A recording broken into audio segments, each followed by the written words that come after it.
ನಮಸ್ಕಾರ.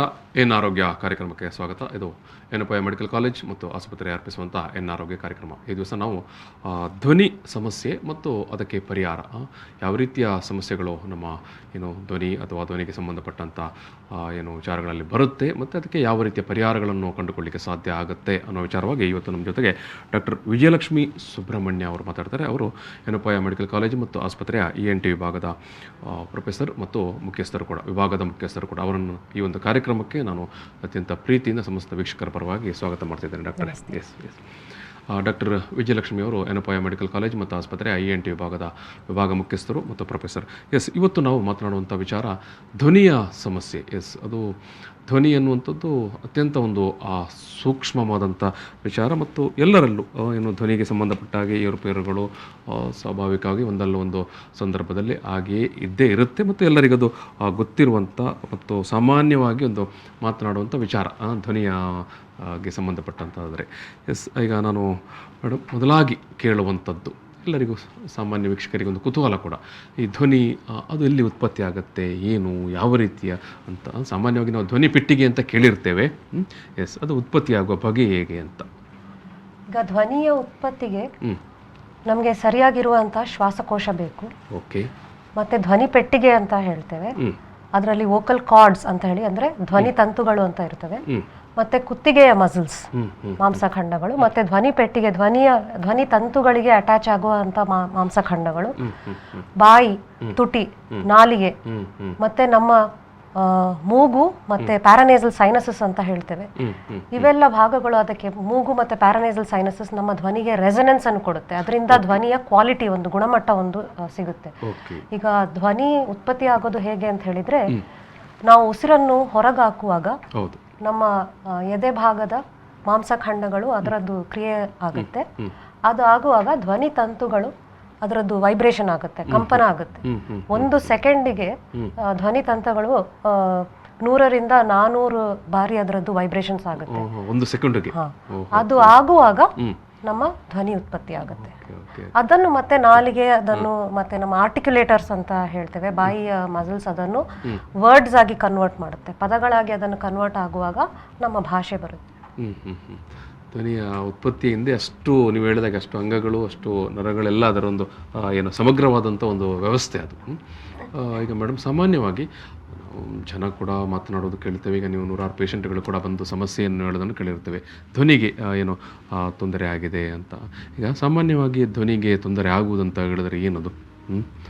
ಧ್ವನಿಗೆ ತೊಂದರೆ ಅಂದರೆ ಅದಕ್ಕೆ ಹಲವಾರು ಕಾರಣಗಳಿವೆ. ಧ್ವನಿ ತೊಂದರೆಗೆ ಮೊದಲನೇದಾಗಿ ಇನ್ಫೆಕ್ಷನ್ ಅಂತ ಹೇಳಿ, ಸಾಧಾರಣವಾಗಿ ನಮಗೆ ಈಗ ಬೇರೆ ಬೇರೆ ರೀತಿಯ ಸೋಂಕುಗಳು, ಹೌದು, ಶೀತ, ಕೆಮ್ಮು, ನೆಗಡಿ ಆಗುವಾಗ ಲ್ಯಾರಿಂಗ್ಸ್, ಧ್ವನಿ ಪೆಟ್ಟಿಗೆಗೆ ಸಹ ಅದೇ ಇನ್ಫೆಕ್ಷನ್ ಹರಡಲಿಕ್ಕೆ ಸಾಧ್ಯತೆ ಇದೆ. ಮೂಗಿನ ಇನ್ಫೆಕ್ಷನ್ ಏನಾದರೂ ಆದರೆ ಅದು ಗಂಟ್ಲಿಗೆ ಹರಡಿ ಧ್ವನಿ ಪೆಟ್ಟಿಗೆಯನ್ನು ಅದಕ್ಕೆ ಅದರಲ್ಲಿ ಹಲವಾರು ಕಾರಣಗಳಿವೆ. ನೆಗಡಿ, ಶೀತ ಅಥವಾ ಜ್ವರ ಬಂದ ಸಂದರ್ಭದಲ್ಲಿ ನಾನು ವಾಯ್ಸ್ ಬಿದ್ದೋಯ್ತು ಅಂತೆಲ್ಲ ಹೇಳೋದನ್ನು ಕೇಳ್ತೇವೆ. ಹೌದು, ಅದು ಅಕ್ಯೂಟ್ ಅಂದರೆ ಶಾರ್ಟ್ ಡ್ಯೂರೇಷನ್ ಅಂತಹ ಇನ್ಫೆಕ್ಷನ್ಸ್ ಅನ್ನು ಅಕ್ಯೂಟ್ ಲೆರಿಂಜೈಟಿಸ್ ಅಂತ ಹೇಳ್ತೇವೆ. ಮತ್ತೊಂದು ಏನಂತ ಹೇಳಿದ್ರೆ, ಆಸ್ತಮಾ ತೊಂದರೆ ಇದ್ದವರು, ಮತ್ತೆ ಹೆಚ್ಚಾಗಿ ಧೂಮಪಾನ ಮಾಡುವವರು, ಅವರಿಗೆ ಲಾಂಗ್ ಟರ್ಮ್ ಕೆಮ್ಮಿದ್ದವರು, ತುಂಬಾ ವರ್ಷಗಟ್ಟಲೆ ಕೆಮ್ಮಿದ್ದವರು, ಅಂದ್ರೆ ಕ್ರಾನಿಕ್ ಲಂಗ್ ಪ್ರಾಬ್ಲಮ್ಸ್ ಇದ್ದವರು, ಅಂಥವರಿಗೂ ಕೂಡ ಈ ಲೆರಿಂಜೈಟಿಸ್ ಅಂತ ಹೇಳ್ತೇವೆ. ಇನ್ಫೆಕ್ಷನ್, ಇದು ಧ್ವನಿ ಪೆಟ್ಟಿಗೆ ಇನ್ಫೆಕ್ಷನ್ ನಾವು ಲೆರಿಂಜೈಟಿಸ್ ಅಂತ ಹೇಳ್ತೇವೆ. ಅದರಲ್ಲಿ 2 ನಮೂನೆ ಇದೆ. ಒಂದು ಅಕ್ಯೂಟ್ ಅಂದ್ರೆ ಶಾರ್ಟ್ ಡ್ಯೂರೇಷನ್, ಅದು ತನ್ನಷ್ಟಕ್ಕೆ ಕೆಲವು ಮದ್ದುಗಳಲ್ಲಿ ಕಡಿಮೆ ಆಗ್ತದೆ. ಇದಕ್ಕೆ ಅಂತ ಹೇಳಿ ಕ್ರಾನಿಕ್ ಪ್ರಾಬ್ಲಮ್ ಇದೆ ಅದರಲ್ಲಿ, ಅಂದ್ರೆ ವರ್ಷಗಟ್ಟಲೆ ಲಂಗ್ ಪ್ರಾಬ್ಲಮ್ಸ್ ಇರೋದು, ಕೆಮ್ಮು ಇರೋದು, ಮತ್ತೆ ಈ ಸ್ಮೋಕಿಂಗ್ ಹ್ಯಾಬಿಟ್ ಇದ್ದವರಿಗೆ ಕ್ರಾನಿಕ್ ಲೆರಿಂಜೈಟಿಸ್ ಆಗ್ತದೆ. ಅಸ್ತಮಾ ಅಥವಾ ಈ ಒಂದು ಸ್ಮೋಕಿಂಗ್ ಸಮಸ್ಯೆ ಇರುವವರಿಗೆ ಇದು ಈ ರೀತಿಯ ಕಾಡುತ್ತೆ. ಮತ್ತೊಂದು ಏನಂತ ಹೇಳಿದ್ರೆ, ನಾವು ವೋಕಲ್ ಕಾರ್ಡ್ ಪ್ಯಾರಾಲಿಸಿಸ್ ಅಂತ ಹೇಳ್ತೇವೆ. ಅಂದ್ರೆ ಧ್ವನಿ ತಂತುಗಳು ಸರಿಯಾಗಿ ಚಲಿಸುವುದಿಲ್ಲ. ಅದಕ್ಕೆ ಹಲವಾರು ಕಾರಣಗಳಿವೆ.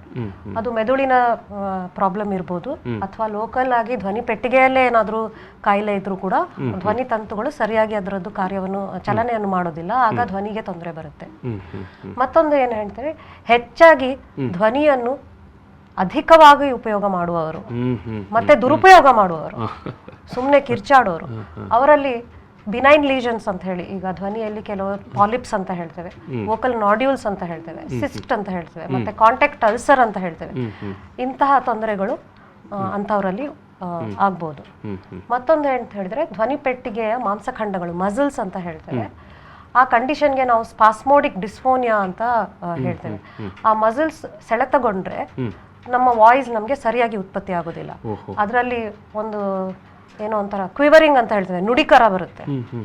ಮತ್ತೆ ಅದರಲ್ಲಿ ಯಾವುದೋ ಒಂದು ಬ್ರೇಕ್ ಕಟ್ ಆಗಿ ಧ್ವನಿ ಬರೋದು, ಅದು ಸ್ಪಾಸ್ಮೋಡಿಕ್ ಡಿಸ್ಫೋನಿಯಾಗೆ ಕಾರಣ ಆಗುತ್ತೆ. ಮತ್ತೊಂದು ಕಾರಣ ಅಂತ ಹೇಳಿದ್ರೆ ಧ್ವನಿ ಪೆಟ್ಟಿಗೆಯ ಕ್ಯಾನ್ಸರ್, ಅದರಲ್ಲಿ ಕೂಡ ಧ್ವನಿಯ ಸಮಸ್ಯೆ ಬರುತ್ತೆ. ಈಗ ಸಾಮಾನ್ಯವಾಗಿ ಯಾವ ರೀತಿಯ ಒಂದು ಗುಣಲಕ್ಷಣಗಳು ಅಥವಾ ಒಂದು ಮುನ್ಸೂಚನೆಗಳು ಯಾವ ರೀತಿ ನಾವು ನೋಡಬಹುದು ಅಥವಾ ಯಾವ ರೀತಿಯನ್ನು ನೀವು ಏನು ಕನ್ಸಿಡರ್ ಮಾಡ್ತೀರಿ? ಮುನ್ಸೂಚನೆ ಅಂತ ಹೇಳಿದ್ರೆ ಫಸ್ಟ್ ಆಗಿ ಧ್ವನಿ ಯಾವ ರೀತಿಯಲ್ಲಿ ಅಂದ್ರೆ ಒಂಥರ ಕರ್ಕಶ ಆಗೋದು, ಮತ್ತೆ ಒರಟಾಗೋದು, ಮತ್ತೆ ನಮಗೆ ಗಂಟ್ಲಲ್ಲಿ ಯಾವುದೇ ಒಂದು ಮಾತನಾಡುವಾಗ ಗಂಟ್ಲು ಒಂದು ಒಣಗಿದ ಹಾಗೆ ಎನಿಸೋದು.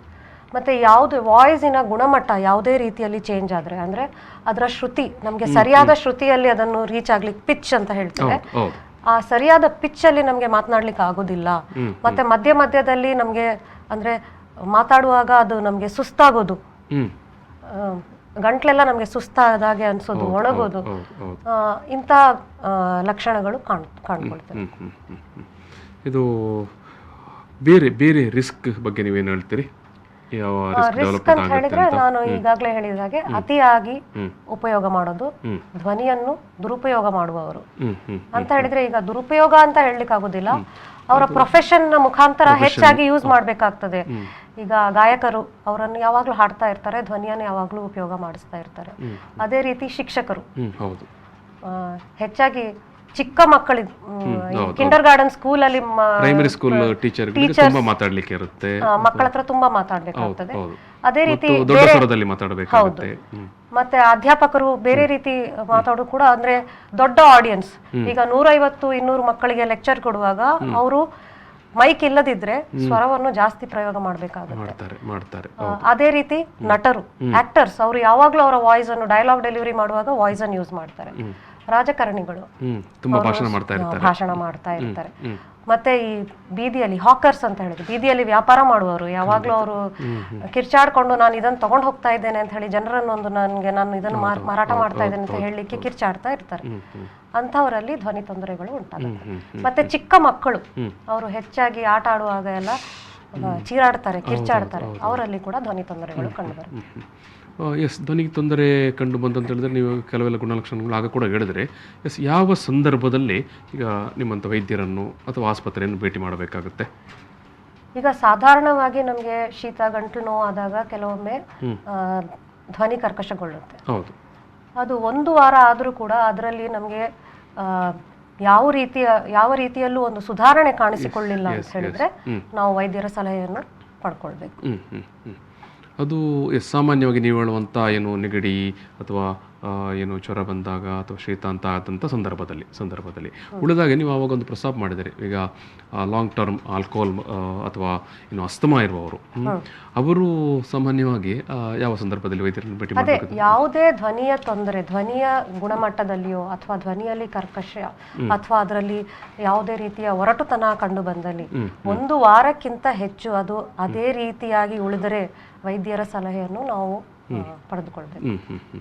ಸಾಮಾನ್ಯವಾಗಿ ಈಗ ನಿಮ್ಮಲ್ಲಿ ಬರ್ತಾರೆ ಚಿಕಿತ್ಸೆ ಸಂದರ್ಭದಲ್ಲಿ ಪಡೆಯುವಂಥ ಮೆಡಿಸಿನ್ ಇರಬಹುದು, ಅದೇನಾದರೂ ಮತ್ತೆ ಅದು ಪ್ರತಿಕೂಲ ಪರಿಣಾಮ ಉಂಟು ಮಾಡುವಂಥ ಸಾಧ್ಯತೆಗಳಿರುತ್ತಾ?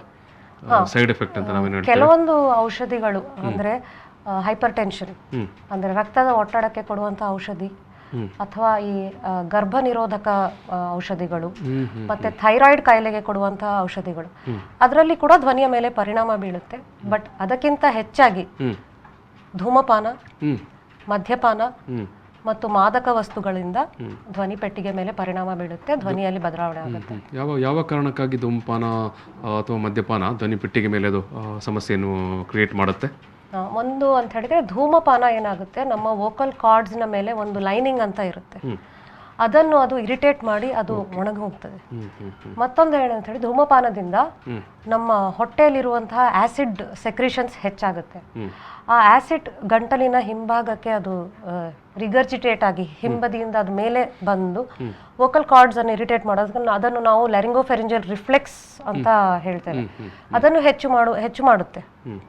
ಅದರಿಂದ ಕೂಡ ಧೂಮಪಾನ ಅದನ್ನು ವೋಕಲ್ ಕಾರ್ಡ್ಸ್ ಅನ್ನು ಡ್ಯಾಮೇಜ್ ಮಾಡಿ ಅದರಿಂದ ಧ್ವನಿಯ ಸಮಸ್ಯೆಗಳು ಉಂಟಾಗುತ್ತೆ. ಈಗ ಸಾಮಾನ್ಯವಾಗಿ ನೀವು ಹೇಳಿದಾಗ ಈಗ ಧೂಮಪಾನ ಅಥವಾ ಮದ್ಯಪಾನ ದೇಹಕ್ಕೆ ಇತರೆಲ್ಲ ಸಮಸ್ಯೆಗಳನ್ನು ತಂದು ಕೊಡ್ತೇವೆ ಅಂತ ಜನರಿಗೆ ಗೊತ್ತಿರುವಂಥದ್ದು.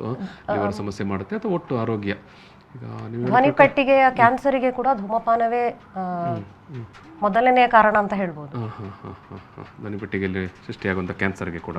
ಈಗ ಸಾಮಾನ್ಯವಾಗಿ ಈಗ ನೀರಿನ ವಿಚಾರಕ್ಕೆ ಬರುವಾಗ ನೀರು ಒಂದಿಷ್ಟು ಪ್ರಮಾಣದಲ್ಲಿ ಕುಡಿಬೇಕು. ನೀರು ಆರೋಗ್ಯಕ್ಕೆ ಎಲ್ಲ ರೀತಿಯಲ್ಲಿ ಕೂಡ ಒಳ್ಳೆಯದು ಅಂತ ಒಂದು ಅಭಿಪ್ರಾಯ ಉಂಟು. ನೀವು ಇದನ್ನು ಯಾವ ರೀತಿಯಾಗಿ ವಿಶ್ಲೇಷಣೆ ಮಾಡ್ತೀರಿ? ನಾವು ಇವತ್ತು ಧ್ವನಿಪೆಟ್ಟಿಗೆ ಸಮಸ್ಯೆಗಳ ಬಗ್ಗೆ ಮಾತನಾಡುವುದರಿಂದ ನಾನು ಏನು ಹೇಳ್ತೇನೆ ಅಂತ ಹೇಳಿದರೆ, ಈ ಧ್ವನಿಪೆಟ್ಟಿಗೆಯ ಸಮಸ್ಯೆಗಳನ್ನು ನಾವು ಕಡಿಮೆ ಮಾಡಿಸಲು ಕೂಡ ಹೆಚ್ಚಾಗಿ ನೀರನ್ನು ಕುಡಿಬೇಕು. ಯಾಕಂತ ಹೇಳಿದರೆ ಈಗಾಗಲೇ ಹೇಳಿದ ಹಾಗೆ ನಮ್ಮ ವೋಕಲ್ ಕಾರ್ಡ್ಸ್ 100ರಿಂದ 400 ಬಾರಿ 1 ಸೆಕೆಂಡಿಗೆ ಅದರದ್ದು ಕಂಪನ ಆಗುತ್ತೆ. ಅದರದ್ದು ಕಂಪನ ಆಗುವಾಗ ಅದು ಒಂದಕ್ಕೊಂದು ಒರೆಸ್ತಾ ಇರುತ್ತೆ, ಫ್ರಿಕ್ಷನ್ ಅನ್ನೋದು ಅದರ ಮೇಲೆ ಇರ್ತಾ ಇರುತ್ತೆ. ಈ ನೀರನ್ನು ಕುಡಿಯೋದ್ರಿಂದ ಅದು ವೋಕಲ್ ಕಾರ್ಡ್ಸ್ ಅಂದರೆ ಅದು ಯಾವಾಗಲೂ ಲೂಬ್ರಿಕೇಟೆಡ್ ಆಗಿರುತ್ತೆ, ನಯವಾಗಿ ಇಟ್ಟುಕೊಳ್ಳಲು ನೀರೊಂದು ಕಾರಣ. ಹಾಗೆ ನೀರನ್ನು ಹೆಚ್ಚಾಗಿ ಕುಡಿತಾ ಇರಬೇಕು. ನೀರು ಕುಡಿಯುವುದು ಧ್ವನಿಯನ್ನು ಒಂದು ಸಮತೋಲನ ರೀತಿಯಲ್ಲಿ ಕಾಪಾಡಿಕೊಳ್ಳಿಕ್ಕೆ ಒಳ್ಳೆಯದು ಅಂತ ಹೇಳ್ತೀರಿ. ಎಷ್ಟು ಪ್ರಮಾಣದಲ್ಲಿ ನೀರು ಕುಡಿಬೇಕು? ಒಂದು ದಿನಕ್ಕೆ 8ರಿಂದ 10 ಗ್ಲಾಸ್ ಅಷ್ಟಾದರೂ ನೀರನ್ನು ಕುಡಿಬೇಕು. ಕನಿಷ್ಠ ದಿನಕ್ಕೆ 8ರಿಂದ 10 ಗ್ಲಾಸ್ ಆದರೂ ನೀರು ಕುಡಿಬೇಕು ಅಂತ. ಈಗ ಅದು ಬಿಸಿ ನೀರು, ತಣ್ಣೀರು ಆ ರೀತಿ ಏನಾದರೂ ಇದು ಮಾಡಿಕೊಳ್ಬೇಕಾ? ನಿಮ್ಗೆ ಹೆಚ್ಚಾಗಿ ನಾವು ಏನು ಹೇಳ್ತೇವೆ ಅಂದರೆ ತುಂಬ ಬಿಸಿಯಾದ ನೀರನ್ನು ಕುಡಿಬಾರ್ದು. ಯಾಕಂತ ಹೇಳಿದರೆ ಅದರ ಬಿಸಿ ಏನಾಗುತ್ತೆ, ವೋಕಲ್ ಕಾರ್ಡ್ಸಿನ ಮ್ಯೂಕೋಸಲ್ ಲೈನಿಂಗ್ ಅನ್ನು ಅದು ಬರ್ನ್ ಮಾಡಿಬಿಡುತ್ತೆ. ಸೊ ಅದನ್ನು ಡ್ಯಾಮೇಜ್ ತುಂಬ ಹೆಚ್ಚು ಬಿಸಿಯಾದ ನೀರನ್ನು ಕುಡಿಬಾರ್ದು. ಅದೇ ರೀತಿಯಾಗಿ ತುಂಬ ತಣ್ಣಗಿರುವಂತಹ ನೀರು ಕೂಡ ಅಲ್ಲಿದ್ದ ಮಸ್ಕ್ಯುಲೇಚರ್ ಎಲ್ಲ ಅದು ಒಂಥರ ಸ್ಪಾಸಮಿಗೆ ಹೋಗ್ಬಿಡುತ್ತೆ. ಅದಕ್ಕೆ ತೀರಾ ಕೋಲ್ಡ್ ಆದ ನೀರನ್ನು ಕುಡಿಬಾರ್ದು, ತೀರಾ ಬಿಸಿಯಾದ ನೀರನ್ನು ಕುಡಿಬಾರ್ದು. ವಾರ್ಮ್ ವಾಟರ್ ಅನ್ನು ನಾವು ರೆಕಮೆಂಡ್ ಮಾಡ್ತೇವೆ. ಈಗ ಚಹಾ ಪಾನೀಯ ಏನು ಸೇವನೆ ಮಾಡುವಾಗ ಒಂದಷ್ಟು ಜನರು ತುಂಬ ಬಿಸಿ ಬಿಸಿ ಬಿಸಿ ಇರುವುದನ್ನೇ ಕುಡಿಲಿಕ್ಕೆ ಏನು ಗಮನ ಕೊಡ್ತಾರೆ. ಇಲ್ಲ, ಇದರಲ್ಲಿ ಚಹಾ ಕಾಫಿ ಕೂಡ ಆಕ್ಚುಲಿ ಹೆಚ್ಚಾಗಿ ಕುಡಿದ್ರೆ ಏನಾಗುತ್ತೆ, ಅದು ಡಿಹೈಡ್ರೇಟ್ ಮಾಡುತ್ತೆ ನಮ್ಮ ದೇಹವನ್ನು. ಅದರ ನೀರಿನ ಅಂಶ ಕಡಿಮೆ ಆಗ್ತಾ ಹೋಗುತ್ತೆ. ಸೊ ನೀರಿನ ಅಂಶ ಕಡಿಮೆ ಆದ್ರೆ ಪುನಃ ವೋಕಲ್ ಕಾರ್ಡ್ಸ್ಗೆ ಅದು ಫ್ರಿಕ್ಷನ್ ಹೆಚ್ಚಾಗಿ ಅದರದ್ದು ಪ್ರಾಬ್ಲಮ್ಸ್ ಬರುತ್ತೆ. ಮತ್ತೊಂದು ಚಹಾ ಕಾಫಿ ಹೆಚ್ಚು ಕುಡಿದ್ರೂ ಕೂಡ ಆಸಿಡ್ ರಿಫ್ಲಕ್ಸ್ ಅನ್ನೋದು ಹೆಚ್ಚಾಗ್ತಾ ಹೋಗುತ್ತೆ. ಈಗ ನೀವು ಏನು ಈಗ ನೀರಿನ ವಿಚಾರಕ್ಕೆ ಬಂದಾಗ ಮಕ್ಕಳಿಗೆ ಕೂಡ ಇದೇ ಪ್ರಮಾಣದಲ್ಲಿ ನೀವು ಇದನ್ನು ಹೇಳ್ತೀರಾ? ಮಕ್ಕಳು ವೋಕಲ್ ಕಾರ್ಡ್ಸ್ ಅನ್ನು ನಮಗಿಂತ ಹೆಚ್ಚಾಗಿ ಪ್ರಯೋಗ ಮಾಡ್ತಾರೆ. ಹಾಗೆ ಅದರಿಂದ ನಾವು ಅವರಿಗೆ ಹೆಚ್ಚಿಗೆ ನೀರು ಕೊಡಲೇಬೇಕು. ವೀಕ್ಷಕರೇ, ಬಾರಿ ಗಮನಿಸಬೇಕಾದ ವಿಚಾರ ಇದೆ. ಯಾಕಂತ ಹೇಳಿದ್ರೆ ನೀರು ಏನು ವೈದ್ಯರು ಹೇಳ್ತಾ ಇದ್ದಾರೆ, ನಮ್ಮ ಧ್ವನಿಯನ್ನು ಅಥವಾ ಧ್ವನಿಪೆಟ್ಟಿಗೆಯ ಒಂದು ಸಮತೋಲನವನ್ನು ಕಾಯುವ ನಿಟ್ಟಿನಲ್ಲಿ ನೀರು ಅತ್ಯಂತ ಮಹತ್ವದ ಪಾತ್ರವನ್ನು ವಹಿಸುತ್ತೆ. ದಿನಕ್ಕೆ ಕನಿಷ್ಠ 7ರಿಂದ 8 ಲೋಟ ನೀರಾದರೂ ಕುಡಿಲೇಬೇಕು ಅಂತ. ಸೊ ಈಗ ಇಲ್ಲೊಂದು ಮಾತು ಬರ್ತದೆ, ಏನು ಸಿಂಗರ್ಸ್ ನೋಟ್ಸ್ ಅಂತ. ಏನದು? ಸಿಂಗರ್ಸ್ ನೋಟ್ಸ್ ಅಂತ ಹೇಳಿದರೆ ಅದು ಪ್ರಾಬಬ್ಲಿ ಮೊದಲ ಬಾರಿಗೆ ಅದು ಗಾಯಕರಲ್ಲಿ ಕಂಡು ಬಂದಲ್ಲಿ ಅದಕ್ಕೆ ಸಿಂಗರ್ಸ್ ನೋಟ್ಸ್ ಅಂತ ಹೆಸರಿಟ್ಟಿರ್ಬೋದು. ಆದ್ರೆ ಇದು ಯಾರು ಹೆಚ್ಚಾಗಿ ಸ್ವರವನ್ನು ಉಪಯೋಗಿಸ್ತಾರೆ ಅಥವಾ ಅದನ್ನು ಫಾಲ್ಟಿ ಯೂಸ್ ಅಂದ್ರೆ ಟೆಕ್ನಿಕ್, ನಮ್ಮ ವಾಯ್ಸ್ ಪ್ರೊಡ್ಯೂಸ್ ಮಾಡುವಂತಹ ಟೆಕ್ನಿಕ್ ತಪ್ಪಾಗಿದ್ದಲ್ಲಿ ಅಥವಾ ಓವರ್ ಯೂಸ್ ಅಲ್ಲಿ ಅಥವಾ ನಾವು ಅದನ್ನು ಅಬ್ಯೂಸ್ ಮಾಡಿದ್ದಲ್ಲಿ, ಅಂದ್ರೆ ನಾವು ಯಾವಾಗಲೂ ಕಿರ್ಚಾಡೋದು, ಚೀರಾಡೋದು, ಕೂಗಾಡೋದು ಇಂಥದ್ದೆಲ್ಲ ಮಾಡುವವರಲ್ಲಿ ಇದು ಧ್ವನಿ ತಂತುಗಳಲ್ಲಿ ಸಣ್ಣ ಸಣ್ಣ ಗಂಟುಗಳು ಕಾಣಿಸ್ಕೊಳ್ಳುತ್ತೆ. ಅದನ್ನು ಸಿಂಗರ್ಸ್ ನೋಟ್ಸ್ ಅಂತ ಹೇಳ್ತಾರೆ. ಅದು ಹೆಚ್ಚಾಗಿ ಈಗಾಗಲೇ ಹೇಳಿದ ಹಾಗೆ ಗಾಯಕರು, ಅಧ್ಯಾಪಕರು, ವಕೀಲರು, ರಾಜಕಾರಣಿಗಳು ಮತ್ತೆ ಒಂದು ಪ್ರೊಫೆಷನ್ ಯಾರ್ದಾಗಿರುತ್ತೆ ಅವರಿಗೆ ಸ್ವಲ್ಪ ದೊಡ್ಡ ಸಮಸ್ಯೆ ಕೊಡುತ್ತೆ ಅಂತ. ಧ್ವನಿ ಪ್ರೊಡಕ್ಷನ್ ಅಲ್ಲಿ ಕೂಡ ಇನ್ನು ರಾಂಗ್ ಏನಾಗಿರುತ್ತೆ ಅಂತ ಹೇಳಿದ್ರೆ ಏನದು ನೀವು?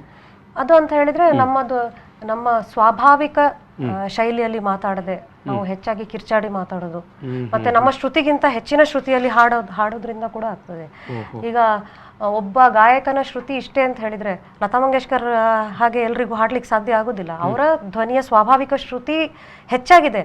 ನಾವು ಅವರ ರೇಂಜಿಗೆ ನಾವು ತಲುಪಲಿಕ್ಕೆ ಪ್ರಯತ್ನ ಮಾಡಿದ್ರೆ ಈ ರೀತಿಯ ತೊಂದರೆಗಳು. ಅಂದರೆ ಬಹುಶಃ ನೀವು ಈಗ ಗಾಯಕರನ್ನು ಉಲ್ಲೇಖ ಮಾಡುವಾಗ, ಯಾಕಂತ ಹೇಳಿದ್ರೆ ಒಂದು ಸ್ಪರ್ಧಾ ಮನೋಭಾವ ಅಥವಾ ಅದನ್ನು ಫಾಲೋ ಮಾಡಬೇಕಂತ ಅವರ ತನ್ನ ಸ್ವಾಭಾವಿಕ ಧ್ವನಿಗಿಂತ ಹೆಚ್ಚುವಾಗಿ ಅಥವಾ ಅಧಿಕವಾಗಿ ಪರಿಶ್ರಮಪಟ್ಟು ಆ ಧ್ವನಿಯನ್ನು ಏನು ಉತ್ಪಾದನೆ ಮಾಡಲಿಕ್ಕೆ ಅಥವಾ ಕ್ರಿಯೇಟ್ ಮಾಡಲಿಕ್ಕೆ ಆರ್ಟಿಫಿಷಿಯಲ್ ಆಗಿ ಪ್ರಯತ್ನ ಮಾಡ್ತಾರೆ. ಬಹುಶಃ ಅದು ತೊಂದರೆ ಕೊಡುತ್ತೆ ಅಂತ ನೀವು ಹೇಳೋದು. ಅಂದ್ರೆ ಈಗ ಹೆಚ್ಚಾಗಿ ಏನಾಗಿದೆ ಅಂದ್ರೆ ಈ ಕೆರೋಕೆ ಟ್ರ್ಯಾಕ್ ಮೇಲೆ ಹಾಡುವವರು ಇದ್ದಾರೆ. ಸೊ ಒರಿಜಿನಲ್ ಟ್ರ್ಯಾಕ್ ಅಂದ್ರೆ ಅದರ ಶ್ರುತಿ, ಆ ಒರಿಜಿನಲ್ ಸಿಂಗರಿನ ಶ್ರುತಿ ಶ್ರುತಿಯಲ್ಲಿ ಸೆಟ್ ಆಗಿರುತ್ತೆ. ನಾವು ಅದನ್ನ ಅಡ್ಜಸ್ಟ್ ಮಾಡ್ಕೊಂಡು ಹಾಡಿದ್ರೆ ನಮ್ಮ ಶ್ರುತಿಗೆ ನಮಗೆ ಹಾಡ್ಕೊಂಡು ಹೋಗ್ಬೋದು. ಬಟ್ ಆ ಒರಿಜಿನಲ್ ಟ್ರ್ಯಾಕ್ ನಲ್ಲಿ ನಾವು ಹಾಡ್ಲಿಕ್ಕೆ ಪ್ರಯತ್ನ ಪಟ್ಟೆ ಇದು ನಮ್ಮ ವಾಯ್ಸಿನ ಕೆಪಾಸಿಟಿಗಿಂತ ನಾವು ಅದನ್ನು ಜಾಸ್ತಿ ಪುಷ್ ಮಾಡ್ತೇವೋ ಆಗ ತೊಂದರೆಗಳು ಶುರು ಆಗುತ್ತೆ. ಅಂದರೆ ಇಲ್ಲಿ ಪ್ರಕೃತಿ ದತ್ತ ಅಥವಾ ಏನು ಒಂದು ಸಹಜವಾಗಿ ಬಂದಿರುವಂಥ ಏನು ವಾಯ್ಸ್ ಇರುತ್ತೆ ಅಥವಾ ಒಂದು ಏನು ಕೆಪಾಸಿಟಿ ಅದನ್ನು ಮೀರಿ ನಾವು ಪ್ರಯತ್ನ ಮಾಡಿದ್ರೆ ತೊಂದರೆ ಆಗುತ್ತೆ ಅಂತ. ಈಗ ಯಾವುದೇ ದೇಹದ ಯಾವುದೇ ಮಸಲ್ ಕೂಡ ಹಾಗೆ ನಮ್ಮದೊಂದು ನಾವು ದಿನ ಒಂದು 2 ಕಿಲೋಮೀಟರ್ ವಾಕಿಂಗ್ ಮಾಡ್ತೇವೆ ಅಂತ ಹೇಳಿದ್ರೆ ನೋವು ಬರೋದಿಲ್ಲ. ನಾವು ಅದನ್ನೇ 10 ಕಿಲೋಮೀಟರ್ ಅಥವಾ 20 ಕಿಲೋಮೀಟರ್ ಮಾಡಿದ್ರೆ ಕೈಕಾಲು ನೋವು ಬರುತ್ತೆ, ತೊಂದರೆಗಳು ಬರುತ್ತೆ. ಅದೇ ರೀತಿ ಧ್ವನಿಪೆಟ್ಟಿಗೆ ಸಮಸ್ಯೆಗಳು ಅಧಿಕವಾದಂಥ ಅಧಿಕ ಒತ್ತಡ ಬಿದ್ದಾಗ ಒಂದೇ ಈಗ ನೀವು ಹೇಳಿದಾಗೆ ವಾಕಿಂಗ್ ಮಾಡೋ ಸಂದರ್ಭದಲ್ಲಿ ಆದರೆ ಅದು ನಮ್ಮ ಕಾಲಿಗೆ ಅಧಿಕ ಒತ್ತಡ ಕೊಡುತ್ತೆ. ಈಗ ನಾವು ಲೆಕ್ಕಕ್ಕಿಂತ ಜಾಸ್ತಿ ಮಾತನಾಡುವುದು ಅಥವಾ ದೊಡ್ಡ ಸ್ವರದಲ್ಲಿ ಅಥವಾ ನನ್ನ ಸಹಜವಾದ ಸ್ವರಕ್ಕಿಂತ ಹೆಚ್ಚಿನ ಸ್ವರವನ್ನು ಸೃಷ್ಟಿ ಮಾಡಿ ಮಾತನಾಡುವುದರಿಂದ ಅಥವಾ ಗಾಯನ ಅಥವಾ ಪಾಠ ವಕಾಲತ್ ಯಾವುದೇ ಅದು ಒಂದಷ್ಟು ಸಮಸ್ಯೆ ಕೊಡುತ್ತೆ ಅಂತ. ಎಸ್ ಮೇಡಮ್, ಇವಾಗ ನಾವು ಕ್ಯಾನ್ಸರ್ ಬಗ್ಗೆ ಕೂಡ ನೀವು ಆಗ ಉಲ್ಲೇಖ ಮಾಡಿದ್ರಿ. ಧ್ವನಿಪೆಟ್ಟಿಗೆ ಕ್ಯಾನ್ಸರ್ ಬರುತ್ತೆ ಅಂತ. ಈ ರೀತಿಯಾಗಿ ಅಧಿಕ ಧ್ವನಿ ಅಥವಾ ಧ್ವನಿಪೆಟ್ಟಿಗೆಗೆ ಹೆಚ್ಚಿನ ಒತ್ತಡ ಬೀಳುವ ಕಾರಣಕ್ಕೇ ಅದು ಸಮಸ್ಯೆ ಬರುತ್ತಾ ಕ್ಯಾನ್ಸರ್ ಇದು, ಅಥವಾ ಬೇರೆ ಕಾರಣಗಳು ಕೂಡ ಇರುತ್ತಾ ಅದಕ್ಕೆ? ಇಲ್ಲ, ಧ್ವನಿಪೆಟ್ಟಿಗೆಯ ಧ್ವನಿಯ ಅತಿಯಾದ ಉಪಯೋಗ ಅಥವಾ ದುರುಪಯೋಗದಿಂದ ನಾವು ಈಗಾಗಲೇ ಉಲ್ಲೇಖ ಮಾಡಿದಂತಹ ಕಾಯಿಲೆಗಳು ಬರುತ್ತೆ. ಆದರೆ ಧ್ವನಿಪೆಟ್ಟಿಗೆಯ ಕ್ಯಾನ್ಸರಿಗೆ ಮೂಲ ಕಾರಣ ಧೂಮಪಾನ, ಮದ್ಯಪಾನ ಮತ್ತೆ ಇತರ ಹೊಗೆಗಳು. ಯಾವಾಗಲೂ ನಾವು ಯಾವ ಹೊಗೆಗಳಿಗೆ ಎಕ್ಸ್ಪೋಸ್ ಆಗ್ತಾ ಇರ್ತೇವೋ ಆ ಹೊಗೆಗಳು ಕೂಡ ಕಾರಣ ಆಗುತ್ತೆ. ಈಗ ಕೆಲವು ರೀತಿಯ ಇಂಡಸ್ಟ್ರಿ ಅಥವಾ ಕೈಗಾರಿಕೆಯಲ್ಲಿ ಕೆಲಸ ಮಾಡ್ತಾ ಇರೋರಿಗೆ ಖಂಡಿತವಾಗಿ ಕೂಡ ಅಂತ ಒಂದು ಅಟ್ಮಾಸ್ಫಿಯರಲ್ಲಿ ಅವರು ಎಕ್ಸ್ಪೋಸ್ ಆಗ್ತಾರೆ. ಸೊ ಈಗ ಒಂದು ವೇಳೆ ಈಗ ನೀವು ಹೊಗೆಯ ವಿಚಾರಕ್ಕೆ ಬಂದಾಗ ಕೈಗಾರಿಕೆ ನಾನು ಕೂಡ ಉಲ್ಲೇಖ ಮಾಡಿದೆ. ಕೈಗಾರಿಕೆ ಅಥವಾ ಇಂಡಸ್ಟ್ರಿ ಅಥವಾ ಎಲ್ಲೇ ಕೆಲಸ ಮಾಡುವಲ್ಲಿ ಅದನ್ನು ಯಾವ ರೀತಿ ಅವರು ಅವಾಯ್ಡ್ ಮಾಡಿಕೊಳ್ಬೋದು? ಅದಕ್ಕೆ ಈಗ ಎಲ್ಲರೂ ಮಾಸ್ಕ್ ಹಾಕೊಳ್ತಾ ಇದ್ದೇವಲ್ಲ, ಅದಕ್ಕೆ ಇಂಡಸ್ಟ್ರಿಯಲ್ ಪೊಲ್ಯೂಟೆಂಟ್ಸ್ಗೆ ಎಕ್ಸ್ಪೋಸ್ ಆಗುವಾಗ ಅದಕ್ಕೆ ಸ್ಪೆಸಿಫಿಕ್ ಆದಂತಹ ರೆಸ್ಪಿರೇಟರ್ಸ್ ಮತ್ತೆ ಮಾಸ್ಕ್ ಅನ್ನು ಅವರಿಗೆ ಇಂಡಸ್ಟ್ರೀಸ್ ಪ್ರೊವೈಡ್ ಮಾಡ್ತಾ ಇದ್ದಾರೆ. ಹೆಚ್ಚಿನವರು ಅದನ್ನು ಅಂದ್ರೆ ಅದರ ಕಡೆ ಗಮನ ಕೊಡದೆ ಅದನ್ನು ಯೂಸ್ ಮಾಡದೇ ಇದ್ದವರಲ್ಲಿ ಇದು ಕಾಯಿಲೆಗಳು ಬರುತ್ತೆ. ಯೂಸ್ ಮಾಡಬೇಕು. ಈಗ ಧ್ವನಿಯ ಕ್ಯಾನ್ಸರ್ಗೆ ಬಂದರೆ, ಈಗ ಕ್ಯಾನ್ಸರ್ನ ವಿಚಾರಕ್ಕೆ ಈಗ ಈ ವಿಚಾರವನ್ನು ಈಗ ನಾವು ಸಾಮಾನ್ಯವಾಗಿ ಕೇಳ್ತೇವೆ ಇತ್ತೀಚಿನ ಸಂದರ್ಭದಲ್ಲಿ. ಇದು ಈಗ ಅವ್ರಿಗೆ ಚಿಕಿತ್ಸೆ ಕೊಟ್ಟ ನಂತರ ಆಫ್ಟರ್ ಟ್ರೀಟ್ಮೆಂಟ್ ಮತ್ತೆ ಧ್ವನಿಪೆಟ್ಟಿಗೆಯನ್ನು ಯಥಾಸ್ಥಿತಿಗೆ ತರಲಿಕ್ಕೆ ಆಗುತ್ತಾ? ಧ್ವನಿಪೆಟ್ಟಿಗೆಯ ಕ್ಯಾನ್ಸರ್ ಕಾಯಿಲೆಯಲ್ಲಿ ಅದು ಕ್ಯಾನ್ಸರ್ ಯಾವ ಸ್ಟೇಜಲ್ಲಿದೆ ಅನ್ನೋದ್ರ ಮೇಲೆ ಡಿಪೆಂಡ್ ಆಗುತ್ತೆ. ಅರ್ಲಿ ಸ್ಟೇಜಲ್ಲಿ ನಾವು ಅದನ್ನು ಪತ್ತೆ ಹಚ್ಚಿದ್ರೆ ಅದಕ್ಕೆ ಲೇಸರ್ ಮುಖಾಂತರ ಅಥವಾ ರೇಡಿಯೋಥೆರಪಿ ಮುಖಾಂತರ ನಮಗೆ ಟ್ರೀಟ್ಮೆಂಟ್ ಕೊಟ್ಟು ನಾರ್ಮಲ್ ಆಗಿ. ಆದರೆ ಅಡ್ವಾನ್ಸ್ ಸ್ಟೇಜಲ್ಲಿ ಬಂದರೆ ಧ್ವನಿಪೆಟ್ಟಿಗೆಯನ್ನು ಅನ್ನೇ ನಾವು ಸರ್ಜರಿ ಮಾಡಿ ಶಸ್ತ್ರಚಿಕಿತ್ಸೆ ಮಾಡಿ ತೆಗಿಬೇಕಾಗಿರುವಂತಹ ಪರಿಸ್ಥಿತಿ ಬರುತ್ತೆ. ಆಗ ಅವರಿಗೆ ನಾರ್ಮಲ್ ಧ್ವನಿ ಬರುವುದಿಲ್ಲ. ಈಗ ಉಳಿದಂತೆ ನೀವೀಗ ದುರ್ಬಲ ಧ್ವನಿ ಅಥವಾ ಒಟ್ಟು ಧ್ವನಿ ಸಮಸ್ಯೆಗೆ ಯಾವ ರೀತಿಯ ಚಿಕಿತ್ಸೆ ಅಥವಾ ಪರಿಹಾರ? ಅಂದರೆ ವೀಕ್ ವಾಯ್ಸ್ ಅಂತ ಹೇಳ್ತೇವೆ ನಾವು. ಆ ವೀಕ್ ವಾಯ್ಸ್ಗೆ ಹಲವಾರು ಕಾರಣಗಳಿದ್ದಾವೆ. ಅದಕ್ಕೂ ಕೂಡ ನಾವು ಅಂದರೆ ವಾಯ್ಸ್ ಥೆರಪಿ ಅಂತ ಹೇಳಿ, ಧ್ವನಿಯ ಚಿಕಿತ್ಸೆ ಅಂತ ಹೇಳಿ ಹಲವಾರು ಟೆಕ್ನಿಕ್ಸ್ ಇದೆ. ವಾಯ್ಸ್ ಥೆರಪಿಸ್ಟ್ ಅಂದರೆ ವಾಕ್ಶ್ರವಣ ತಜ್ಞರು ಅಂತ ಇದ್ದಾರೆ ನಮ್ಮ ಅಲೈಡ್ ಡಿಪಾರ್ಟ್ಮೆಂಟ್ನವರು. ಅವರು ಅದಕ್ಕೆ ಬೇಕಾಗುವಂತಹ ವ್ಯಾಯಾಮಗಳನ್ನು ಕಲಿಸ್ತಾರೆ. ವಾಯ್ಸ್ ಥೆರಪಿ ಟೆಕ್ನಿಕ್ಸ್ ಇದೆ. ಅಂದರೆ ಒಂದು ಕುತ್ತಿಗೆ ಮತ್ತು ನಮ್ಮ ಗಂಟಲಿನ ಮಾಂಸಖಂಡಗಳ ವ್ಯಾಯಾಮಗಳು, ಮತ್ತೆ ನಮ್ಮ ಇದು ಉಸಿರಾಟದ ವ್ಯಾಯಾಮಗಳು, ಕರೆಕ್ಟಾಗಿ ನಮ್ಮ ಬ್ರೀದಿಂಗ್ ಟೆಕ್ನಿಕ್ಸ್ ಅನ್ನು ಕರೆಕ್ಟ್ ಮಾಡುವಂಥ ವ್ಯಾಯಾಮಗಳು, ಮತ್ತೆ ನಮ್ಮ ದೇಹದ ಸ್ಥಿತಿ ಪಾಸ್ಚರ್ ಅದನ್ನು ಕೂಡ ಕರೆಕ್ಟಾಗಿ ಸರಿಪಡಿಸಲು ಒಂದು ವ್ಯಾಯಾಮಗಳು. ಇಂತಹ ಹಲವಾರು ಟೆಕ್ನಿಕ್ಸ್ ಇದೆ, ಅದನ್ನು ಅವರು ಕಲಿಸ್ತಾರೆ. ಮತ್ತೆ ಅದು ವೀಕ್ ಮಸ್ಕ್ಯುಲೇಚರಿಗೆ ನಾವು ವೋಕಲ್ ಫೋಲ್ಡ್ ಆಗ್ಮೆಂಟೇಷನ್ ಅಂತ ಹೇಳಿ ಸರ್ಜರೀಸ್ ಇದೆ, ಅದನ್ನು ಕೂಡ ಮಾಡ್ತೇವೆ. ಅಂದ್ರೆ ವೋಕಲ್ ಮಸ್ಕ್ಯುಲೇಚರ್ ವೀಕ್ ಇದ್ರೆ ಆ ಮಸಲ್ಸ್ಗೆ ಸ್ಟ್ರೆಂಥನಿಂಗ್ ಅನ್ನುವಂತಹ ಪ್ರೊಸೀಜರ್ಸ್. ಸಿಂಗರ್ಸ್ ಎಲ್ಲ ಆಗಾಗ ನಾವು ಸರ್ಜರಿ ಮಾಡಿಸಿಕೊಳ್ಳುತ್ತೇವೆ ಅಂತ ಕೇಳ್ತೇವೆ. ಸಿಂಗರ್ಸ್ ಹಾಗೆ ಸರ್ಜರಿ ಮಾಡಿಸ್ಕೊಳ್ಳೋದಿಲ್ಲ, ಯಾಕಂದ್ರೆ ಅವರಿಗೆ ಯಾವಾಗಲೂ ಅವರ ಧ್ವನಿಗೆ ಪೆಟ್ಟು ಬೀಳ್ಬೋದು ಅನ್ನೋ ಹೆದರಿಕೆ ಇರುತ್ತೆ. ಅವರು ಹೆಚ್ಚಾಗಿ ಅಂದ್ರೆ ಈ ಪ್ರೊಫೆಷನಲ್ ಸಿಂಗರ್ಸ್ ಅವರ ಧ್ವನಿಯನ್ನು ತುಂಬಾ ಚೆನ್ನಾಗಿ ಸಮತೋಲನದಿಂದ ಕಾಯ್ದುಕೊಂಡಿರ್ತಾರೆ. ಈಗ ಸಾಮಾನ್ಯವಾಗಿ ಧ್ವನಿಯ ಸಮಸ್ಯೆಯನ್ನು ಪತ್ತೆ ಹಚ್ಚಲಿಕ್ಕೆ ಅಂದ್ರೆ ನಿಮ್ಮಲ್ಲಿ ಆಸ್ಪತ್ರೆಯಲ್ಲಿ ನೀವು ಯಾವೆಲ್ಲ ಪರೀಕ್ಷೆಗಳನ್ನು ಮಾಡ್ತೀರಿ? ಮೊದಲನೇದಾಗಿ ನಮ್ಮಲ್ಲಿ ವಿಡಿಯೋ ಲೆರಿಂಗೋಸ್ಕೋಪಿ ಅಂತ ಒಂದು ಪ್ರೊಸೀಜರ್ ಇದೆ. ಅಂದರೆ ಅದು ಒಂದು ಎಂಡೋಸ್ಕೋಪಿನ ಮುಖಾಂತರ ಅದಕ್ಕೆ ಕ್ಯಾಮರಾ ಅಟ್ಯಾಚ್ ಮಾಡಿ ನಾವು ಆ ಧ್ವನಿ ಪೆಟ್ಟಿಗೆ ಮತ್ತು ಗಂಟಲಿನ ಎಲ್ಲ ಇದು ಪಾರ್ಟ್ಸನ್ನು ನಾವು ನಮ್ಮ ಮಾನಿಟರ್ನಲ್ಲಿ ನಮಗೆ ಕರೆಕ್ಟಾಗಿ ನೋಡ್ಬೋದು. ಧ್ವನಿ ತಂತುಗಳ ಮೂವ್ಮೆಂಟ್ಸನ್ನು ಕೂಡ ನಮಗೆ ಅದರಲ್ಲಿ ನೋಡ್ಬೋದು.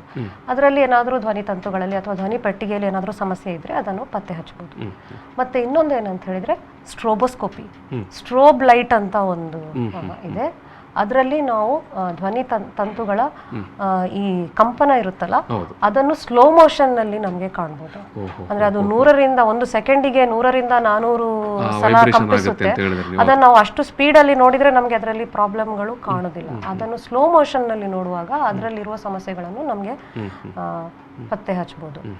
ಮತ್ತು ಇನ್ನೊಂದು ಧ್ವನಿ ಪೆಟ್ಟಿಗೆಯ ನರಗಳು ಮತ್ತು ಮಾಂಸ ಖಂಡಗಳು ಸರಿಯಾಗಿ ಕೆಲಸ ಮಾಡುತ್ತವಾ ಇಲ್ವಾ ಅನ್ನೋದನ್ನು ನೋಡಲಿಕ್ಕೆ ನಮಗೆ ಲೆರೆಂಜಿಯಲ್ ಎಲೆಕ್ಟ್ರೋಮಯೋಗ್ರಫಿ EMG ಅಂತ ಹೇಳಿ ಒಂದು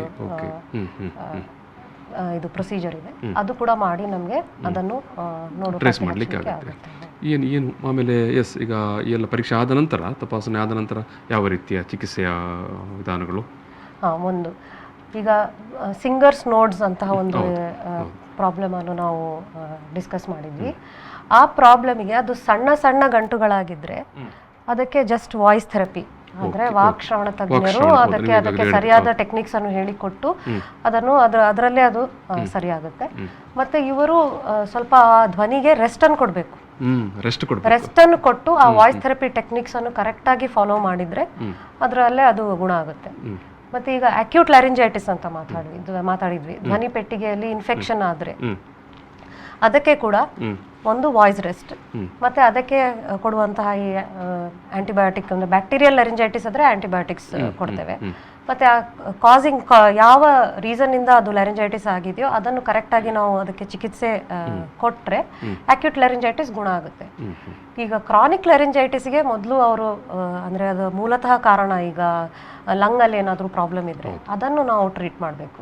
ಮತ್ತೆ ಸ್ಮೋಕಿಂಗ್ ಹ್ಯಾಬಿಟ್ ಇದ್ರೆ ಅದನ್ನು ಬಿಡುಗಡೆ ಮಾಡಬೇಕು. ಆಗ ಮಾತ್ರ ಅದನ್ನು ಟ್ರೀಟ್ ಮಾಡಲಿಕ್ಕೆ ಸಾಧ್ಯ. ಮತ್ತೆ ಇದು ದೊಡ್ಡ ಸಮಸ್ಯೆಗಳು ಅಂದರೆ ಪಾಲಿಪ್ಸ್ ಮತ್ತೆ ವೋಕಲ್ ಕಾರ್ಡ್ ಅಲ್ಲಿ ಬೇರೆ ಬೇರೆ ರೀತಿಯ ನಾವು ಬಿನೈನ್ ಟ್ಯೂಮರ್ಸ್ ಅಂತ ಹೇಳ್ತೇವೆ, ಗೆಡ್ಡೆಗಳು. ಅದಕ್ಕೆ ನಾವು ಮೈಕ್ರೋ ಲೆರೆಂಜಿಯಲ್ ಸರ್ಜರಿ ಅಂತ ಹೇಳಿ ಮಾಡ್ತೇವೆ. ಅಂದ್ರೆ ನಮ್ಮ ಧ್ವನಿ ಪೆಟ್ಟಿಗೆಯನ್ನು ನಮಗೆ ಅಂದ್ರೆ ಲೆರಿಂಗೋಸ್ಕೋಪ್ ಅಂತ ನಮ್ಮಲ್ಲಿ ಉಪಕರಣ ಇದೆ. ಅದನ್ನು ನಾವು ಫಿಟ್ ಮಾಡಿ ಆಪರೇಟಿಂಗ್ ಮೈಕ್ರೋಸ್ಕೋಪಿನ ಮುಖಾಂತರ ನೋಡಿ ಅದನ್ನು ನಾವು ತೆಗೆದು ಅದಕ್ಕೆ ಶಸ್ತ್ರಚಿಕಿತ್ಸೆಯನ್ನು ಮಾಡ್ಬೋದು. ಮತ್ತೊಂದು ಅಂತ ಹೇಳಿದ್ರೆ ಲೇಸರ್, ಈಗಾಗಲೇ ಲೇಸರ್ ಟೆಕ್ನಿಕ್ಸ್ ಅಲ್ಲಿ ಕೂಡ ನಮಗೆ ಅದನ್ನು ಗುಣ ಮಾಡ್ಬೋದು. ಮತ್ತೆ ಕಾಬ್ಲೇಷನ್ ಅಂತ ಇನ್ನೊಂದು ಹೇಳ್ತೇವೆ, ಅದು ಕೂಡ ಕೆಲವೊಂದು ಲೆರೆಂಜಿಯಲ್ ಲೀಷನ್ಸ್ಗೆ ಕಾಬ್ಲೇಷನ್ ಅನ್ನು ಕೂಡ ಯೂಸ್ ಮಾಡ್ಬೋದು. ಈಗ ಕ್ಯಾನ್ಸರ್ ಹೊರತುಪಡಿಸಿದ ನೀವು ಹೇಳಿದಂತೆ ಎಲ್ಲ ಏನು ಚಿಕಿತ್ಸೆಗಳ ಬಳಿಕ ವ್ಯಕ್ತಿಗೆ ಪೇಷಂಟಿಗೆ ಯಥಾ ಪ್ರಕಾರ ಅವರ ಧ್ವನಿ ಮತ್ತೆ ಬರುತ್ತೆ ಅಥವಾ ಒಂದು ಸ್ಥಿತಿಗೆ ಬರಲಿಕ್ಕೆ ಇಲ್ಲ. ಇನ್ನು ಬೇರೆ ಪ್ರಾಬ್ಲಮ್ಸ್, ಈಗ ನಾನು ಮಾತಾಡಿದೆ ಮಾಂಸಖಂಡಗಳು ಸ್ಪಾಸ್ಮೋಡಿಕ್ ಡಿಸ್ಫೋನಿಯಾ ಅನ್ನೋ ಕಂಡೀಷನ್ ಬಗ್ಗೆ ಮಾತಾಡಿದೆ. ಯಾವಾಗಾದ್ರೂ ಸೆಳೆತ ಆಗುತ್ತೋ ಅದಕ್ಕೆ ಬೊಟ್ಯುಲಿನಮ್ ಟಾಕ್ಸಿನ್ ಅನ್ನೋ ಒಂದು ಇಂಜೆಕ್ಷನ್ ಅನ್ನು ಕೂಡ ಕೊಟ್ಟು ಮಾಡ್ಬೋದು. ಮತ್ತೊಂದು ಈ ಧ್ವನಿಯ ಶ್ರುತಿಯ ಸಮಸ್ಯೆ ಅಂಥದಕ್ಕೆಲ್ಲ ನಾವು ಯಾವ ಪ್ರಾಬ್ಲಮ್ಸ್ ಅಂದರೆ ಅದಕ್ಕೆ ಥೈರೋಪ್ಲಾಸ್ಟಿ ಅಥವಾ ಇಂಜೆಕ್ಷನ್ ಲೆರಿಂಗೋಪ್ಲಾಸ್ಟಿ ಅಂತ ಶಸ್ತ್ರಚಿಕಿತ್ಸೆಗಳಿದ್ದಾವೆ. ಮತ್ತು ಈ ಶಸ್ತ್ರಚಿಕಿತ್ಸೆಯನ್ನು ಮಾಡಿದ ನಂತರ ಕೂಡ ಅವರು ಕೆಲವೊಂದು ದಿವಸ ಈ ವಾಯ್ಸ್ ಥೆರಪಿ, ವಾಕ್ಶ್ರವಣ ತಜ್ಞರ ಹತ್ರ ವಾಯ್ಸ್ ಥೆರಪಿಯನ್ನು ಮಾಡಿದರೆ ಮಾತ್ರ ಅವರಿಗೆ ಸರಿಯಾದ ಸ್ವರ ಬರುತ್ತೆ. ಎಸ್ ಡಾಕ್ಟರ್, ನಾನು ಈ ಒಂದು ಮಾತುಕತೆಯಲ್ಲಿ ಸಮಾಪನ ಮಾಡ್ತೇನೆ. ವೀಕ್ಷಕರೇ, ಧ್ವನಿ ಪೆಟ್ಟಿಗೆಯನ್ನು ನಾವು ಯಾವ ರೀತಿ ಸಮತೋಲನವನ್ನು ಕಾಯ್ದುಕೊಳ್ಬೇಕು ಮತ್ತು ಯಾವ ರೀತಿಯ ಸಮಸ್ಯೆಗಳು ಬರುತ್ತೆ ಮತ್ತು ಅದಕ್ಕೆ ಯಾವ ರೀತಿಯ ಆಧುನಿಕ ಚಿಕಿತ್ಸೆ ಲಭ್ಯವಿದೆ ಅನ್ನೋ ಬಗ್ಗೆ ಡಾಕ್ಟರ್ ವಿಜಯಲಕ್ಷ್ಮಿ ಸುಬ್ರಹ್ಮಣ್ಯಂ ಅವರು ತುಂಬ ಸವಿವರವಾಗಿ ತುಂಬ ಮನಮುಟ್ಟುವ ರೀತಿಯಲ್ಲಿ ವಿಚಾರಗಳನ್ನು ನಮ್ಮ ಜೊತೆಗೆ ಹಂಚಿಕೊಂಡಿದ್ದಾರೆ. ಅದಕ್ಕಾಗಿ ನಾನು ಸಮಸ್ತ ವೀಕ್ಷಕರ ಪರವಾಗಿ ನಿಮಗೆ ಪ್ರೀತಿಯ ಧನ್ಯವಾದವನ್ನು ಸಮರ್ಪಣೆ ಮಾಡ್ತಾ ಇದ್ದೇನೆ. ಇದು ಆರೋಗ್ಯ ಈ ಒಂದು ಮಾತುಕತೆಯಲ್ಲಿ ಸಮಾಪನ ಮಾಡ್ತಾ ಇದ್ದೇನೆ. ಯೆನೆಪೋಯ ಮೆಡಿಕಲ್ ಕಾಲೇಜ್ ಮತ್ತು ಆಸ್ಪತ್ರೆ ಅರ್ಪಿಸುವಂಥ ಆರೋಗ್ಯ ಇವತ್ತಿನ ಈ ಒಂದು ಮಾತುಕತೆಯಲ್ಲಿ ಡಾಕ್ಟರ್ ವಿಜಯಲಕ್ಷ್ಮಿ ಸುಬ್ರಹ್ಮಣ್ಯ ಅವರು ಯೆನೆಪೋಯ ಆಸ್ಪತ್ರೆಯ ENT ವಿಭಾಗದ ಪ್ರೊಫೆಸರ್ ಮತ್ತು ವಿಭಾಗ ಮುಖ್ಯಸ್ಥರು ಕೂಡ ಆಗಿದ್ದಾರೆ. ತುಂಬ ವಿವರವಾಗಿ ನಮ್ಮ ಜೊತೆಗೆ ವಿಚಾರಗಳನ್ನು ಹಂಚಿಕೊಂಡಿದ್ದಾರೆ. ಅವರಿಗೆ ಮತ್ತೊಮ್ಮೆ ಧನ್ಯವಾದವನ್ನು ಅರ್ಪಿಸಿ ಈ ಒಂದು ಮಾತುಕತೆಯಲ್ಲಿ ಸಮಾಪನ ಮಾಡ್ತಾ ಇದ್ದೇನೆ. ಧನ್ಯವಾದಗಳು.